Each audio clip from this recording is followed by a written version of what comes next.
On vous dit que l'argent est un marché mort. Mais s'il était en train d'échapper au contrôle, maintenant, parce que ce qui se passe sous vos yeux ressemble de moins en moins à une simple hausse de prix et de plus en plus à une collision.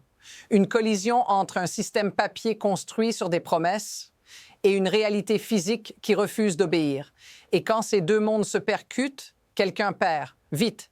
Et ce quelqu'un, ce n'est presque jamais celui qu'on croit. Si vous détenez de l'argent, si vous envisagez d'en acheter ou même si vous pensez rester spectateur, cette séquence vous concerne directement. Pas dans 6 mois, pas à long terme, maintenant. Parce que le danger ici, ce n'est pas seulement la volatilité. C'est de ne pas comprendre ce que le marché est en train de signaler pendant que d'autres agissent. Fait, chaque fois que le prix est violemment repoussé à la baisse, la demande physique ne disparaît pas. Elle augmente. Le contenu le dit sans détour. Every time the price gets smacked down, physical demand doesn't disappear, it surge. Ce n'est pas le comportement d'un sommet euphorique, c'est le comportement d'un système sous stress. Mais voici la partie que presque personne ne dit à voix haute. Quand un marché commence à récompenser ceux qui prennent livraison plutôt que ceux qui spéculent, ce n'est pas une phase normale. C'est une phase de rupture. Et dans ces phases-là, le prix ment souvent, juste avant que la réalité ne s'impose brutalement. Je ne vais pas vous vendre de l'excitation. Je vais vous montrer comment distinguer le bruit du signal, ce qui est réel, ce qui est manipulé et surtout les drapeaux rouges à surveiller si vous ne voulez pas être poussé à lâcher exactement au mauvais moment. Parce que si ce décrochage entre le papier et le métal continue, le prochain mouvement ne demandera pas la permission. Et c'est là que l'histoire devient vraiment inconfortable. Ce que nous voyons avec l'argent aujourd'hui n'est pas un événement isolé. Ce n'est pas une semaine agitée, ni un simple rebond technique. C'est un comportement qui se répète encore et c'est justement ça qui devrait vous alerter. À chaque tentative de faire redescendre le prix, le marché réagit de la même manière. L'offre physique se tend, les acheteurs ne reculent pas et la pression ne se relâche pas. Fait. Le contenu insiste sur 3 indicateurs que le bruit médiatique ignore presque toujours. Le coût d'emprunt du métal réel, le comportement des livraisons, pas les titres, les schémas réels, et la dynamique des stocks. Pas un chiffre parfait, mais une direction claire. Quand ces 3 éléments bougent ensemble, ils racontent une histoire que le graphique seul ne peut pas raconter. La question clé n'est donc pas « le prix va-t-il monter ou baisser demain ?» La vraie question est beaucoup plus dérangeante. Pourquoi le marché agit-il comme si le métal immédiat valait plus que les promesses futures? Pourquoi, même sous pression, la demande choisit-elle la possession plutôt que l'exposition? Et maintenant, regardez le timing. Ce comportement apparaît précisément pendant que l'Internet est saturé de messages qui disent tous la même chose, sous des formes différentes. Vendez maintenant, sortez avant qu'il ne soit trop tard, ne tenez pas à travers le prochain mouvement.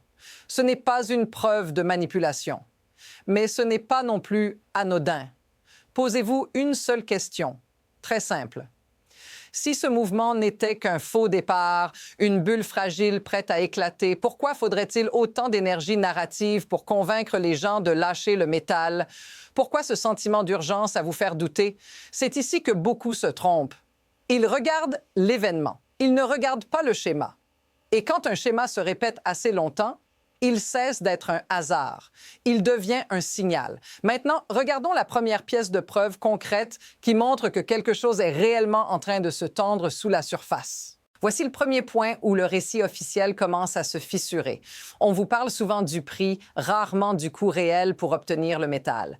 Et pourtant, c'est là que le marché trahit ce qu'il ressent vraiment. Fait. Quand le coût d'emprunt du métal réel reste bas, cela signifie que l'offre est confortable. Mais le contenu le précise clairement. Lorsque ces coûts montent, it's the market screaming that immediate bars are scarce. Ce n'est pas une opinion. C'est un signal mécanique. Quelqu'un est prêt à payer plus cher, non pas pour spéculer, mais simplement pour mettre la main sur du métal maintenant. Inférence. Un acteur confiant n'accepte pas de payer une prime pour l'urgence. Il attend. Celui qui paye pour l'immédiateté le fait parce qu'il ne peut pas se permettre d'attendre. Et remarquez ce détail que beaucoup évitent soigneusement. On parle très peu de ce phénomène dans les gros titres grand public. On parle de volatilité, on parle de spéculation, mais on ne vous explique pas pourquoi, malgré ces secousses, le métal disponible devient plus cher à obtenir. C'est là que l'histoire bascule. Maintenant, regardez le comportement des livraisons. Pas les annonces spectaculaires, mais les schémas. Fait, le contenu souligne que lorsque davantage de contrats sont satisfaits par des mouvements réels de métal et que ces comportements persistent même dans les mois volatiles, ce n'est pas une frénésie spéculative. That's demand choosing ownership. Ce sont des acheteurs qui veulent posséder, pas parier. C'est ici que la confusion s'installe chez beaucoup de gens. Ils voient un prix instable et pensent fragilité. Le marché, lui, montre autre chose. Il montre de la tension. Et la tension n'apparaît pas quand tout va bien, elle apparaît quand un système commence à être testé. Mais voici la question que presque personne ne pose. Si tout cela n'était que du bruit, si le métal était réellement abondant et interchangeable avec des promesses papier, pourquoi ces signaux apparaissent-ils maintenant? Tous en même temps. Pourquoi le marché récompense-t-il ceux qui prennent livraison pendant que d'autres vous supplient de sortir? C'est ici que beaucoup décrochent parce que la réponse dérange. Et ce n'est encore que la première couche. La suite est beaucoup plus inconfortable, surtout pour ceux qui croient que les grands acteurs contrôlent toujours la situation. C'est à ce moment précis que la situation commence à s'accélérer et que l'histoire cesse d'être abstraite. Parce que lorsque ces signaux persistent, le système ne reste jamais immobile, il réagit. Et ces réactions ont déjà un air de déjà-vu. Fait. À chaque période où l'argent a montré ce type de tension, le réflexe a toujours été le même. Augmenter la volatilité, frapper le prix, tenter de provoquer une capitulation rapide. C'est un vieux mécanisme.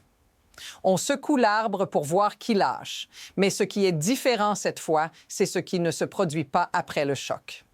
Dans les cycles classiques, comme lors des grands sommets spéculatifs, la pression suffisait à faire sortir la foule. Les appels de marge forcèrent les ventes. Le mouvement se cassait net. Mais ici, le contenu le souligne clairement. Lorsque le système essaie le même playbook, it doesn't have the same effect.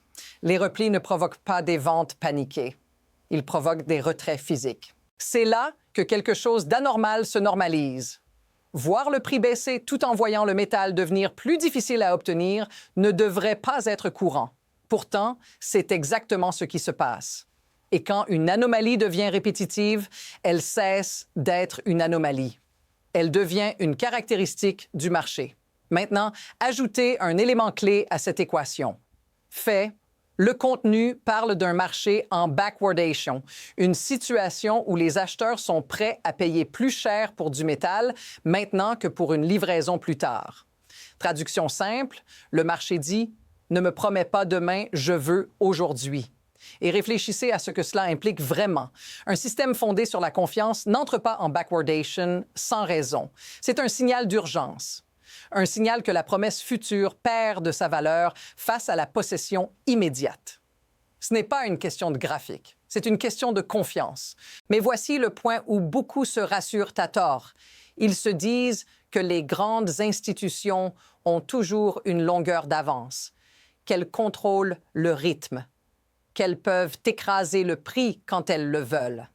Cette croyance tient jusqu'au moment où elles sont obligées de réagir au lieu d'agir. Et c'est exactement là que les accidents commencent. Ce qui arrive ensuite n'est pas une théorie, c'est une dynamique.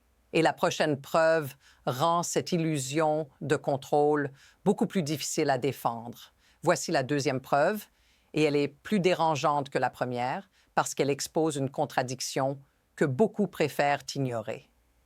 Ce que les acteurs disent publiquement ne correspond plus à ce que leurs actions révèlent. Fait, le contenu le formule sans détour. Shorter un marché qui réclame du métal immédiat n'est pas un acte de confiance. It's desperation. Ce genre de position n'est pas prise parce que tout va bien. Elle est prise parce que quelqu'un est coincé, parce qu'attendre n'est plus une option confortable. Et observez bien le décalage. D'un côté, des discours rassurants sur le contrôle, la liquidité, la normalité du marché. De l'autre, des coûts d'accès au métal réel qui montent, des spreads qui se resserrent et des acheteurs prêts à payer pour l'urgence. Les mots disent calme. Les comportements disent stress. C'est ici que beaucoup se trompent lourdement. Ils pensent que le prix est la vérité ultime, mais dans ce type de situation, le prix devient un outil. Il peut être utilisé pour gagner du temps, pour forcer des décisions émotionnelles, pour tester qui cède sous pression. Ce n'est pas nouveau. Ce qui est nouveau, c'est que ça ne fonctionne plus comme avant. Fait, dans les cycles passés, quand les marges augmentaient et que la volatilité explosait, les spéculateurs étaient écrasés. Cette fois, le contenu insiste sur un point clé. Les plus gros acheteurs ne jouent pas à crédit. Ils ne craignent pas l'appel de marge. Ils veulent la livraison ou la sécurisation d'un approvisionnement industriel. Different game, different rules. Et cette phrase change tout. Parce qu'un marché dominé par des acteurs qui ne peuvent pas être forcés de vendre ne réagit pas comme un marché spéculatif. Il résiste. Il absorbe les chocs. Et chaque tentative de le faire plier révèle un peu plus la tension sous la surface. Maintenant, voici le détail qui devrait rester gravé dans votre esprit. Quand le prix baisse et que le métal disparaît, ce n'est pas un signal de faiblesse. C'est un signal de transfert. Quelqu'un abandonne une promesse. Quelqu'un d'autre prend quelque chose de réel. Et quand cette mécanique s'installe, la perception du risque change complètement. Le danger n'est plus seulement de perdre sur une baisse. Le danger devient de ne plus pouvoir agir quand tout le monde réalise ce qui est en train de se passer. À partir de là, la pression ne vient plus seulement du marché, elle vient de l'environnement, des récits, des messages, de la peur organisée, et c'est exactement ce qui commence à se multiplier maintenant. Voici le moment où les choses cessent d'être théoriques et commencent à devenir instables. Parce que ce type de tension ne reste jamais isolé. Il attire d'autres pressions. Et quand elles s'empilent, le système perd sa marge de manœuvre. Fait, le contenu décrit une accumulation rapide de phénomènes. D'abord, des récits de plus en plus agressifs en ligne, tous orientés vers la même conclusion, vendre maintenant. Ensuite, des tentatives répétées de secouer le prix, de créer de la peur, de provoquer des sorties rapides. Et en parallèle, une réalité beaucoup plus discrète, la demande physique qui ne ralentit pas. Ajoutez à cela un autre élément concret. Fait, les acheteurs les plus importants ne disparaissent pas après la volatilité. Ils restent présents, même dans les mois dits agités. Ce n'est pas le comportement de joueurs nerveux, c'est le comportement d'acteurs qui ont un besoin réel, immédiat, et qui ne peuvent pas se permettre d'attendre que le marché se calme. Maintenant, regardez la cadence. La pression augmente, les récits se multiplient, la confusion s'épaissit. Tout va plus vite. Les gens n'ont plus le temps de réfléchir calmement. Ils réagissent. Et dans un marché sous stress, la réaction émotionnelle est exactement ce que le système teste. Mais voici la question clé, celle qui change tout. Que se passe-t-il si cette dynamique continue? Si chaque tentative de faire baisser le prix déclenche non pas une fuite, mais une absorption encore plus rapide du métal disponible? Si chaque vague de peur accélère en réalité la sortie du métal du circuit papier? À ce stade, le risque n'est plus symétrique. Le système peut encaisser une certaine quantité de stress, mais il ne peut pas encaisser une perte de confiance prolongée. Et la confiance, ici, ne se mesure pas en discours. Elle se mesure en livraison. C'est à ce moment précis que les conséquences commencent à toucher des gens bien au-delà des graphiques et des traders, parce que ce genre de situation ne reste jamais confiné au marché. Et c'est là que vous entrez vraiment dans l'histoire. À ce stade, il faut arrêter de parler du marché comme d'un concept abstrait, parce que ce qui se passe finit toujours par atteindre des gens bien réels. Vous, vos décisions, votre marge de manœuvre. Imaginez ceci. Vous voyez le prix bouger violemment. Les titres deviennent anxiogènes. Les vidéos se multiplient, toutes plus alarmistes les unes que les autres. Fait. Le contenu décrit une véritable inondation de récits expliquant semaine après semaine pourquoi il faudrait vendre maintenant. Les histoires changent. La conclusion, elle, reste toujours la même. Et c'est là que la pression psychologique s'installe. Vous commencez à douter, pas parce que les faits ont changé, mais parce que le bruit est constant, parce que tenir devient mentalement fatigant. Et c'est précisément comme ça que les transferts se produisent, pas dans l'euphorie, dans l'épuisement, Inférence. Les marchés ne punissent pas seulement les erreurs d'analyse, ils punissent surtout la perte de conviction. Quand vous agissez pour faire taire l'anxiété plutôt que pour suivre un plan, vous ne prenez pas une décision stratégique. Vous cherchez un soulagement. Et maintenant, regardez l'impact concret. Fait. Pendant que ces récits circulent, les délais apparaissent, les primes montent, les produits deviennent temporairement indisponibles. Ce sont de petits signaux, faciles à ignorer individuellement, mais ensemble, ils racontent une histoire très simple. L'accès devient plus difficile. Pour une personne ordinaire, ça change tout. Vous découvrez que vendre est facile, acheter au bon moment, beaucoup moins. Vous découvrez que certaines options toujours disponibles ne le sont plus et que le confort de pouvoir agir plus tard était une illusion, valable uniquement tant que le système n'était pas sous stress. Et si tout cela vous semble familier, dites-le dans les commentaires, parce que beaucoup vivent exactement cette séquence sans mettre de mots dessus. C'est là que le débat idéologique disparaît. Il ne s'agit plus de croire ou de ne pas croire à un scénario. Il s'agit de comprendre comment les systèmes réagissent quand la demande réelle entre en conflit avec des promesses abstraites. Et pour comprendre pourquoi cette situation est possible et pourquoi elle se répète, il faut regarder au-delà des individus. Il faut regarder le mécanisme lui-même. Pour comprendre pourquoi ce type de situation peut durer plus longtemps que prévu, il faut arrêter de chercher des coupables individuels. Ce n'est pas une question de gentil ou de méchant, c'est une question de mécanisme fait. Le système de l'argent repose en grande partie sur des promesses, des contrats, des produits dérivés, des représentations papier du métal.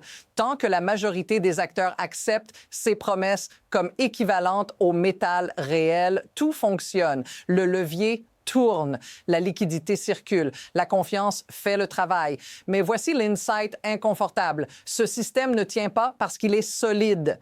Il tient parce qu'il est rarement testé. Il suppose que tout le monde n'essaiera pas de sortir en même temps.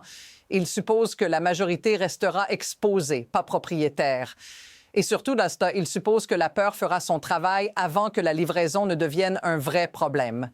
Inférence, quand les incitations changent, le comportement change. Et quand le comportement change, le système révèle ses failles. Si détenir du métal devient plus rassurant que détenir une promesse, alors le levier cesse d'être un avantage, il devient un risque. C'est pour ça que le spectacle médiatique est si important. Le bruit n'est pas un accident. Il sert à maintenir l'équilibre psychologique du système, à détourner l'attention du mécanisme réel, à faire croire que le danger vient du mouvement plutôt que de la structure. Et voici la partie qui dépasse largement le cas de l'argent. Les systèmes modernes dépendent de fluidité, de confiance et de passivité. Ils fonctionnent mieux quand les gens ne testent pas les limites. Mais dès que trop d'acteurs commencent à demander « et si je voulais vraiment posséder », la question devient existentielle. Ce n'est pas une crise spectaculaire au départ. C'est une lente perte de confort. Des règles plus strictes, des frictions inattendues, des conditions qui changent sans annonce claire, et soudain, ce qui était simple devient compliqué. Ce mécanisme n'a pas besoin de complot pour fonctionner. Il n'a besoin que d'incitations mal alignées et d'un public fatigué. Et c'est exactement pour ça qu'il est si difficile à voir, jusqu'au moment où il est trop visible pour être ignoré. À partir d'ici, deux trajectoires deviennent possibles. Aucune n'est certaine, mais les deux ont déjà commencé à se dessiner. À partir d'ici, le futur ne se joue plus en certitude, mais en trajectoire. Et c'est exactement ce qui rend ce moment si difficile à lire pour la majorité des gens, parce que deux chemins peuvent coexister pendant un temps. Premier scénario. La pression continue de monter, mais sans explosion immédiate. Le prix reste volatile. Les secousses s'enchaînent. Chaque hausse est suivie d'un coup de frein. Fait, le contenu rappelle que dans ce type de phase, les mouvements rapides attirent des joueurs de momentum capables de retourner leur position aussi vite qu'ils sont entrés. Le marché devient nerveux, instable, épuisant à suivre au quotidien. Dans ce scénario, beaucoup abandonnent. Pas parce qu'ils ont été prouvés faux, mais parce qu'ils sont fatigués. Fatigués du bruit, fatigués des contradictions, fatigués d'attendre que ça se passe enfin. Et pendant ce temps-là, les acteurs qui ont une vision plus longue continuent d'agir discrètement, repli après repli. Deuxième scénario, moins confortable. La divergence entre le prix papier et la réalité physique devient trop visible pour être contenue. Fait. Le contenu insiste sur un signal que peu de gens regardent vraiment. Le comportement des livraisons quand la peur explose en ligne. Si les retraits s'accélèrent pendant que les récits anxiogènes dominent, ce n'est pas un hasard. C'est un transfert. Inférence. Dans ce cas-là, le mouvement ne prévient pas. Il ne donne pas de seconde chance propre. Il se produit quand la majorité a déjà décidé que rien n'allait se passer. Et ceux qui attendaient un signal clair découvrent que le signal, en réalité, était le silence juste avant. Ce qui rend la situation encore plus délicate, c'est que ces deux trajectoires peuvent alterner, donner l'impression que rien n'aboutit, puis, soudain, forcer une relecture complète de tout ce qui a précédé. C'est pour ça que l'incertitude est maximale maintenant. Pas parce que le marché est confus, mais parce qu'il est en transition. Et pendant que tout le monde débat de quand et de combien, la vraie décision se forme ailleurs, dans la capacité à tenir un plan, à survivre aux secousses, à ne pas confondre mouvement et signal. Voici l'idée centrale à garder, celle qui reprogramme toute cette histoire. Les marchés ne punissent pas ceux qui se trompent ponctuellement. Ils punissent ceux qui abandonnent juste avant que la réalité s'impose. Si ce marché de l'argent est réellement en train de se libérer, alors le trajet ne sera ni propre, ni logique, ni confortable. Il sera conçu pour vous faire douter, pour vous faire croire que vous avez mal compris, pour vous pousser à céder exactement au moment où la pression atteint son point critique. Ce n'est pas un bug, c'est la fonction. Fait. Le contenu le répète sous différentes formes.